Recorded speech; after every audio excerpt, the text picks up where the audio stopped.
नसीम साहब ये जानना चाहते हैं कि इन दिनों नगर पालिका के जो ट्यूबवेल ऑपरेटर हैं उनकी तनख्वाह काफ़ी दिनों से रुकी है। क्या वजह है तनख्वाह उनकी नहीं मिल पा रही है और कितने दिनों से ये रुकी हुई है? देखिए, मैं आपके चैनल के माध्यम से नगर पालिका के अधिशासी अधिकारी महोदय को बताना चाहता हूँ, मैं समझ नहीं पा रहा हूँ या सारे सभासद नहीं समझ पा रहे हैं कि यो की क्या मंशा है।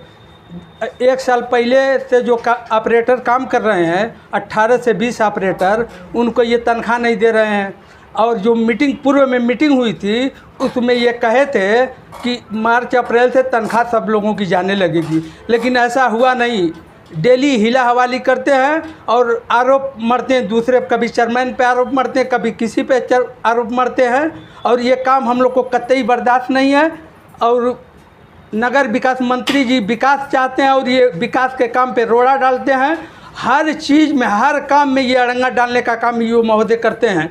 मैं अरे शानदार इंस्पेक्टर, सफाई इंस्पेक्टर सत्य प्रकाश यादव जी को जितना भी कहूँ तारीफ़ करूँ कम है, इसलिए कि उनसे जो भी काम कहिए तुरंत काम करते हैं। और बाकी जब मीटिंग होती है, मीटिंग में यो साहब कहते हैं, लेकिन मैं चेयरमैन साहब को भी कहना चाहूँगा कि जब यो से सवाल कोई होता है तो चेयरमैन साहब क्यों कहते हैं कि ऐसे नहीं ऐसे हो जाएगा, चलिए हो गया।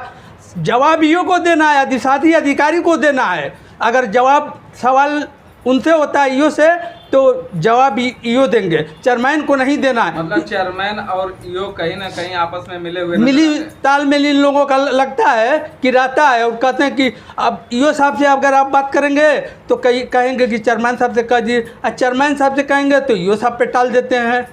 लेकिन मैं समझता हूँ गरीब हैं ऑपरेटर, 1.5 साल की तनख्वाह अगर नहीं मिलेगी तो उनका पेट कैसे चलेगा? अब यो सब बताएं कैसे चला। अपने तो उनके पास तो कमी नहीं है पैसा की।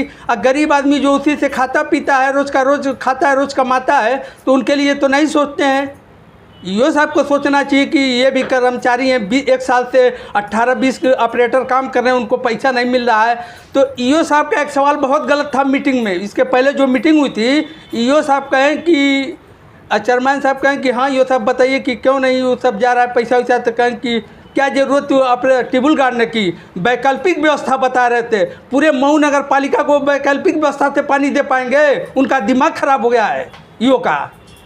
नहीं तो ये बताइए कि आप जब मीटिंग में इस तरीके की बात करते हैं तो और सभासद क्या करते हैं? उनका सारे सभासदों ने उसका विरोध किया था, तो कहे कि हम कर देंगे मार्च अप्रैल में वैकल्पिक व्यवस्था से। मैं चेयरमैन साहब को भी धन्यवाद देना चाहता हूँ कि इतना ज़्यादा टिब्बू लगा दिए गांव-गांव में कि सारे लोगों को पानी की व्यवस्था भरपूर मुहैया होती है और कहीं से कोई शिकायत पानी की नहीं है। 2 साल पहले पानी का गर्मी आ जाती, मई जून के फ़ोन पे फ़ोन आता था, लेकिन आज के डेट में अभी मैं बता दूँ नौशाद भाई कि ईद पे जो पटिया गई थी 10 to 20 तो सारे सभासदों को ईद को देखते हुए आज तक उस फाइल पे यो साहब ने दस्तखत नहीं किया है। बताइए कौन ठेकेदार लेगा पटिया का ठेका? बकरीद आ रही है, एक मीटिंग नहीं हुई है त्यौहार को लेके। यही तो हम जानना चाहते हैं कि छोटे छोटे काम है, कहीं नाली टूट गई है, जर्जर है, फाइल से जो काम हो जाते थे 20,000 30,000 रुपये के, वो काम नहीं हो पा रहे हैं। लोगों को काफ़ी शिकायतें मिल रही है, पूरे मऊ में ये हाल है। सारा कानून यही बनाते हैं यो साहब। बाबा साहब ने एक कानून बना के रख दिया, उसने तो जो बनाया बाबा साहब ने कानून तो सबके लिए बनाया, लेकिन ये कानून बनाते हैं जनहित में नहीं बनाते हैं, ये अपने हित में बनाते हैं कानून को।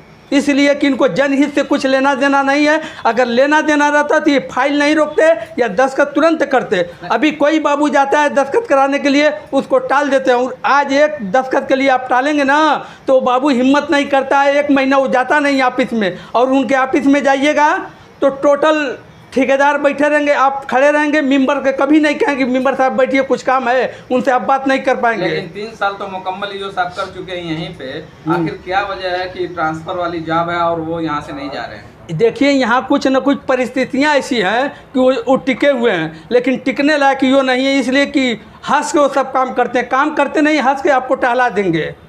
वो टिकने मंत्री जी हैं तो वो हैं। क्या चाहते हैं आप? मैं चाहता हूँ ये 4 साल के हो गए, इनको नहीं रहना चाहिए। इस तरह से अगर करना है, फाइल पे दस्तखत नहीं करना है और तमाम तरह की बाधा डालना है तो आपको ये रहना उचित नहीं है जनहित में। मतलब आप मंत्री जी से यही चाहते हैं कि उनको हटाया जाए? हाँ, मंत्री जी से भी चाहते हैं, इसलिए मंत्री जी विकास चाहते हैं और ये रोड़ा डालते हैं। विकास में ये रोड़ा डालने का काम करते हैं। मीटिंग में पास हुआ था कि 1 लाख रुपये का आप शादी ब्याह है, किसी की पटिया है, कहीं नाली है, कुछ है तो उसको कराइएगा। तो ये कौन होते हैं कानून बनाने वाले? कानून और ये सब ये कानून के अलग अपना कानून बनाते हैं। वही ने कहा कि बाबा साहब से अलग ये है। बाबा साहब ने जो कानून बनाया जनहित में बनाया था और ये जो बना रहे हैं अपने हित में बना रहे हैं।